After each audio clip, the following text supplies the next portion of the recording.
ئەرسەلان بەناو خاکێکی وشکدا دەڕوات کە چاوەڕێ بوو ئەم ساڵ بەرهەمی کشت و کاڵی لێەوە بەدەست بهێنێت. ئەو جوتیارێکی دانیشتووی شاری کەلارە و یەکێکە لەو سەدان جوتیاری کە زەرمەندن لە وشکە ساڵی ئەم ساڵ و بەهۆی کەمی بارانەوە ڕەنج بە خەسار بوون. جوتیار زەرری کرد، ئەم خاوەن ئاژەڵی زەرری کرد لەبەرەوە باران نەباری و خەڵەش هیچ نەبوو. جوتیارش زەرمەندێکی زۆر بۆ لێرانە، لەبەرەوە مەکینایشی بۆ کردووە، تۆوی کڕیوە، کیمیایی کڕیوە، دەرمانی کڕیوە. لێرانەشە جوتیار زەرع هیچ هاوکارێکی جوتیار ناکە. پێشتر لایەنە پەیوەندیدارەکانی گەرمیان لە کۆنگرەیەکی ڕۆژنامەوانیدا بە فەرمی وشکە ساڵیان ڕاگەیاند بەهۆی کەمی ڕێژەی بارانەوە کە کەمتر لە نیوەی ڕێژەی ساڵی ڕابردوو بووە. بەپێ هەردوو راپۆرتی بەروبەرایەتی کشتی کشتتوکاڵی گەرمیان و راپۆرتی مامۆستایەکی زانکۆ کە ئەم ساڵ وشکە ساڵی ڕوبەڕووی گەرمیان دەبێتەوە.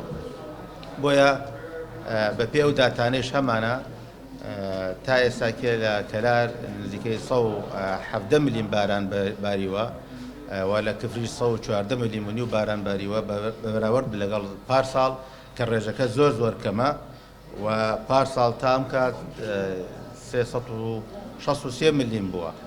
هەموو ئەوانەی بەکاری کشت و کاڵیەوە خەریکن لەم ناوچەیەدا بەڕادەیەکی زۆر پشت بە ئاوی بەنداوی دەربەندیخان دەبەستن، بەڵام بەنداوەکەش لەم ساڵدا بەهۆی کەمی ڕێژەی باران و گرتنەوەی چەند ڕووبارێک لەلایەن ئێرانەوە دەمەتر کەمتر لە ساڵی ڕابردوو ئاوی گل داوەتەوە. ئێمە ئێستا 1.2 ملیۆن متر سێجا ئاو لە بەنداوی دەربەندیخانە هەیە لە کاتێکا ساڵی پار ئەمڕۆ نزیکەی 10 متر ئاستی ئاو بەرزتر بوو و هەروەها نزیکەی 550 ملیۆن متر سێجا ئاوی زیاتر تیا بوو لە ئێستا.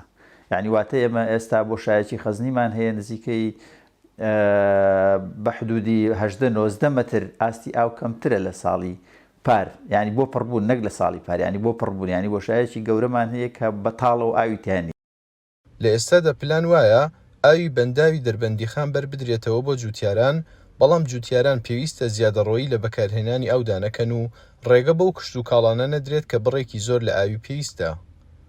ڕێباز مەجید، دەنگی ئەمریکا، کەلار.